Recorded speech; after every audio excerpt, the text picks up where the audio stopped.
ございます。今日の動画は自分の英語の体験談、英語がゼロからどうやって働けるレベルまでいったかっていう話をしたいと思います。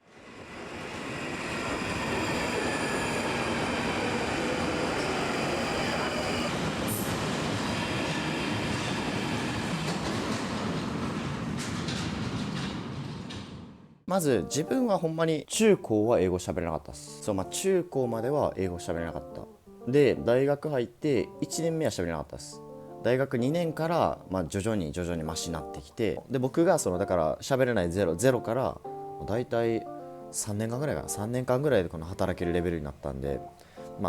今でも完璧ではもちろんないですし、知らない言葉も毎日出てきますし、発音とかも全然ちゃうんですけど、どうやって僕は勉強が大嫌いなんですよ。まず勉強大、やっぱ小学生中学生とかやったら、ちょっと座ってとかできたんですけど、もうなんか途中からほんまになんか結構きつくなってきて、大学受験とかが一番きつかったですね。なんかもうやりたくなさすぎて、で塾行っても、塾は通ってたんですけど、自習室で寝てるとかお昼寝とかしてたんで、そういう状態から喋れるようになったんで、なんかコツみたいなのあるんかなと思って、ちょっと振り返ってみたんですよ、普通に。でそしてやっぱ何個か、これかなみたいな、これが鍵やったんちゃうかなみたいながあったんで、それをちょっと共有できたらなと思って撮ってます。勉強嫌いな子がどれだけマシになるかっていう方法やと思うんで、これはだからもっと上レベル、もちろんもっと喋る子いっぱいいるんで、その頃はその頃でやっぱちゃうもん見た方がいいと思います。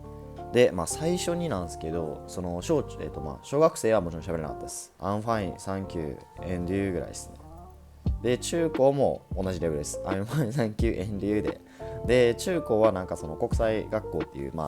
国際学校っていうところだったんですけど、授業は全部日本語で、英語喋れる子は英語喋れる子らでおるみたいな。で、そういう英語のある環境やったんですけど、でも僕その時はずっと日本語喋って、もちろん日本語しか喋れなかったんで、休み時間にちょっと英語で喋ってる友達の声が聞こえてきたりとかして、何喋ってるのなと分からんなっていうのを中高6年間ずっと終わってしまいました。それで終わりました。その中3の時とかもうひどくて、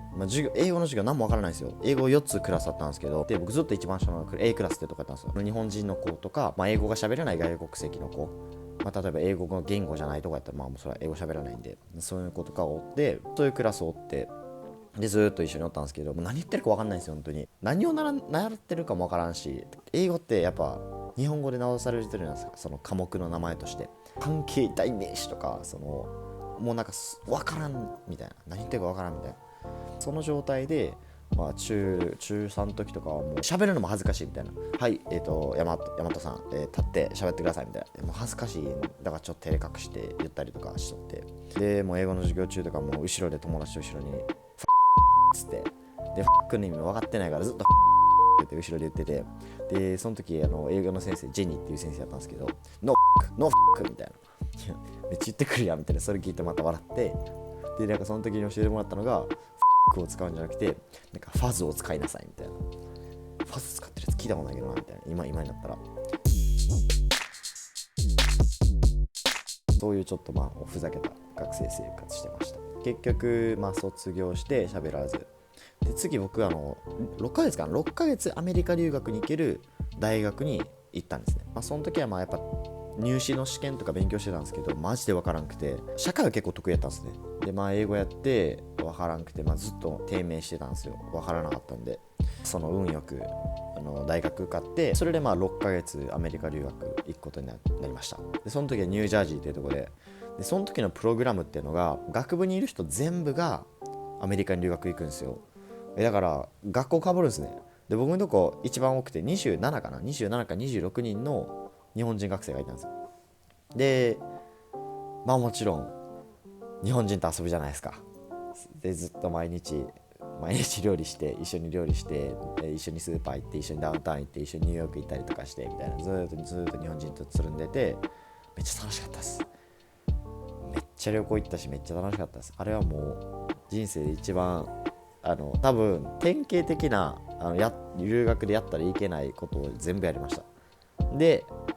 楽しんで帰ってきました。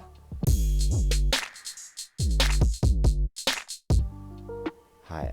で、蓋を開けてみると、周りの違う学校行ってた子とか、その同じ学校の子でもやっぱちょっと意識高いというか、ちゃんと先のことを考えれる子ですねは英語めっちゃペラペラ頑張って勉強してアメリカ人と仲良くなってみたいな。でまずそもそもなんですけど、僕あんまり新しい友達作るのとかめっちゃ苦手なんですよね。すぐに打ち解けにくいタイプなんで、だからすぐに友達ができなかったんですよ。時間めっちゃかかるんですね。でやっぱ日本人って日本語で喋るからめっちゃコミュニケーション早いですし、でずっと寮も一緒やったんで、そうだから行って帰ってきたの20数名のめちゃくちゃ仲いい日本人の友達っていう、そういう生活を送って喋れなかったですね。1個目なんですけど、僕ずっと中学1年生の時から洋楽を聴いてたんですよ。でそれはなんでかっていうと、中学の先輩がなんかエミネムを聴いてて、これヤマトいいねみたいなで聞いてみたら、うわかっこいいみたいな、何言ってるか分かんないですよ。その時ちょうど Not Afraid の時やって、Not Afraid っていう曲があるんですけど、その曲やってもうかっこいいみたいな、何このなんか分からんけどかっこいいみたいなでずっと聞いてて、で他にもジャスティン・ビーバーとかフローライダー、ティーペインとかあの辺の時代ですね。でそっからそのエミネム入ってヒップホップとか聞いたりポップ聞いたりとか、でもその時は何も分からなかったんです。何言ってるか分からなかったんですけど、なんかこういうなんかメロディーとか楽しいかっこいいなとかもなんか日本とちょっと違うので、それを好きになってずっと聞いてたんですよ。これは多分ポイント1かもしれないです。歌詞とかも分からんし、歌えるなんかもちろん歌えなかったし、だから友達からはやっぱ白い目で見られて、お前なんか英語分かってへんのになんでよ聞いてんのみたいな。その頃はやっぱ多分英語分かる子らやったんで、なんで聞いてんのみたいな、分からんけどかっこいいみたいなずっと言ってて、多分それがポイント1で、その留学行ってる途中にウォーキングデッドを見始めたんですよ。多分ウォーキングデッド分からん人おるかもしれんすけど、これウォーキングデッドなんかゾンビ映画ゾンビのドラマっすね。めっちゃ人気なやつなんですけど、でそれでウォーキングデッドハマってずっと見てたんですよ。で言うたらコミュ障が友達作られへんでずっと家おるで、旅行行きたいけどお金ないからずっと家おるで、ウォーキングデッド、ネットフリックスとかフルちゃうな、これ何見てとったんやっけ、これネットフリックスかな、多分今ないねんな、ネットフリックスでもそれでずっと見てて面白いってなってて、でここなんですよ。ここでポイントがあるんですよ。最初は日本語字幕で見てたんですけど、途中で英語字幕に変えたんですね。で待てよみたいな、もしかしたらいけるんちゃうかな思って字幕なしで見るようにしたんです、英語で。そしたらマジで何言ってるか分からへんで、結局英語字幕つけました。でも英語字幕つけて思ったんが、何回も同じ言葉を使ってるんですよ。同じドラマの中で恋愛やったらそのデートに関するお話とか、なんかレストラン予約したとかそういう話とか、喧嘩したとかそういう話をずっと繰り返して言ってて、でウォーキングデッドの場合なんか武器の名前めっちゃ出てきて、ちょっと気になってパーって調べるじゃないですか。そしたらあれアーモっていうんかな、なんか銃弾っていう意味らしくて、なんかそういうのがちょこちょこあって、なんかだんだん分かるようになってきたんですよ。で、ウォーキングデッド結構シリーズ長いんでずっと見てて、でそのまま日本帰ってきました。で帰ってきて最初なんか TOEIC のテストみたいなのさせられたんですね。帰ってきてで TOEIC のテストを受けさせられたんですけど、その前にちょっと TOEIC の準備期間みたいなのがあって、なんかその模試みたいなのやるんですけど、もうボロボロで、なんぼやろ半分より下でやって、やばいってなってたんですけど、でもちろん勉強はできないし単語はずっと頑張ってました。なんかだって簡単じゃないですか、単語ってなんかやってるだけなんで。で単語をずっとやってて、でもその期間ずっとウォーキングデッド見てたんですよ。でそしたら、僕留学行く前400点台やったんですね。で帰ってきたら900点台やったんですよ。僕何したかって言ったら26人の友達作って帰ってきてるんで、明らかにウォーキングデッドなんですよ。間違いなくウォーキングデッドなんですよ。が僕の英語力を助けてくれたと思ってて、文法は本当にわからないんで大変でしたし、ただでもやっぱりこのフレーズなんか感覚としておかしくないみたいな、なんかそういうのが多かったんで、多分ウォーキングなんかネットフリックスをずっと見てたことは僕の助けになったんちゃうかなと思ってます。もちろんこれは確証できないんで何とも言えないんですけど、で僕はその日本人とずっといて文法とかのお勉強もできなかったんで、できないというかしてなかったんで、ずっと本当に単語は頑張ってましたけど、単語はやってましたし他でもやってなかったんで、であとは13の理由とかリバーデールとか、あの時ちょっとバズってたやつをジョジョジョって見て面白いなみたいなで友達と喋って、日本人の友達と一緒にあいつかっこいいなとかあの人綺麗やなとか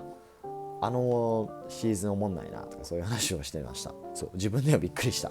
感覚として似てるものがめっちゃ分かりました。分かるっていうかスーって入ってきました。大学院の前に僕一回大学中に交換留学行ってるんですよ。その TOEIC 受けた後で在学中に交換留学イギリスに来てて、でその時なんですけど驚いたのが何言ってるか分からない先生も友達もで分かるんは唯一横にいるフランス人の英語っていう、そのフランス人の友達めっちゃ仲良くなったんですけど、やっぱ第二カ国語同士だとめっちゃ分かりやすいんですよね。でも先生の言ってることが何にも分からなくてやばいってなって、そう友達のそのノートとか見せてもらってそれで勉強っていうかそうやって友達のノート見せてもらったら、あとは翻訳して日本語に変えたらもう分かりやすいじゃないですか。でそれをずっとやってて、でなんとか単位取れたんですけど、あの時は地獄でしたね。でもやるようにしてたのが授業終わった後にその先生とか行ってすいませんこれどういう意味ですかみたいなを頑張って聞いてました。やっぱ海外ってその出席してるかどうかのアピールがめっちゃ大事なんで、それでちょっと僕これちょっと先生これ僕どういう意味なんですかみたいな聞いて、で教えてもらうじゃないですか。何言ってるか分かんないんですよ。でオッケーっつってサンキューっつってそのまま帰って、でもそれでもアピールはできてたんで、全部単位をもらいました。でそれでIELTS か、そっから IELTS の話ですね。今回留学から帰ってきた後に3年生かな、大学3年生やったんで、じゃあ大学4年からはその就活か、僕の中で選択してイギリスで大学院っていうのがあったんで、大学院行こうかなって決めた時にじゃあ何がいるかって言われたら IELTS か TOEFL だったんですね。でその後 IELTS をじゃあ受けてみようかなってなって受け始めて、IELTS の方がちょっと比較的にやりやすくて面接官とも直接喋れるしリスニングとかもすごい聞きやすかったんで、IELTS 対策としてやったのはずっと過去問やるみたいな。新しいこと何も勉強してないし、その時はずっともう過去問やってなんかこういう問題が出るんだみたいな、そういうのをやってました。それで大学に行きましたってなって、大学院在学中、コロナやったんですね。大学院在学中だから全部オンラインやったんですよ。多分この辺にリンク貼っとくっていうか大学院のあれがあるんですけど、全部オンラインやって全部オンラインやからこそできることがあって、リサーチって元でできるっていう。テストもそうやし、テストもリサーチ OK やったんでリサーチできるし、友達ともその会話しながらできるしっていう利点があって、それでほんまに難しかったです。何言ってるか分からなかったんで。でも友達とウィキペディアのおかげで僕は卒業しました。で今働いてます。で多分でもその間ってやっぱ2年ぐらいあったんで、僕がこっち来て働くまでって、だからだいぶ生の英語とか実際に現地の人が使ってる英語とか聞けたりして、でそれで、ネットフリックスとか何個かちょこちょこ見てたんで、何が勉強ってやっぱり僕の場合はその生の英語をずっと聞くことやったんで、ネットフリックスとか見てました。やっぱ友達とか作るのはあんま得意じゃないんで、そのネットフリックス見て、一緒ネットフリックスで見たで気づいたんですけど、エリーテっていうネットフリックス知ってますか？なんか見てたらちょっとだんだん過激になりすぎてもうみんなやめたんですけど、なんか友達がエリーテおもろいで言うたから見たんですけど、やっぱちょっとずつスペイン語覚えてくるんですよ。なんかわかんないですけど、なんかそれどこで知ったみたいなで、エリーテ見たみたいなで、友達、スペイン語喋る子おったんでスペイン語喋って聞いてたら、エリーテで出てきたとこやみたいな、なんかそういうのが何個かあったんで、やっぱめっちゃネットフリックスがいいかもしれないです。向き不向きあると思うんで、僕は座ってやるのができなかったんで、ネットフリックスっていう、ネットフリックスとか映画とかそういうもんなんですけど、それでちょっとずつ慣れてきたかなって感じなんで、時間はかかったっすけど、3年かな4年かゼロから考えたら4年間で働けるレベルになったんで、だからそれをちょっと今日シェアさせていただこうかなと思ってこうやって喋らせていただきました。僕は全部日本語でやってますけど、これ多分英語の学習って言ってますけど、これ別に日本人だけに限らずやっぱり外国人の人、僕の見てる人、日本人とイギリスはまだイギリスの方が高いんで、ちょっとねまだ196人しかいないですけど、だからもしよかったらフォロー登録かサブスクといいねお願いします。本当にお願いします。僕はちょっと頑張りたい。今年から頑張る。YouTube をNetflix 見てちょっと試してみてください。はい、では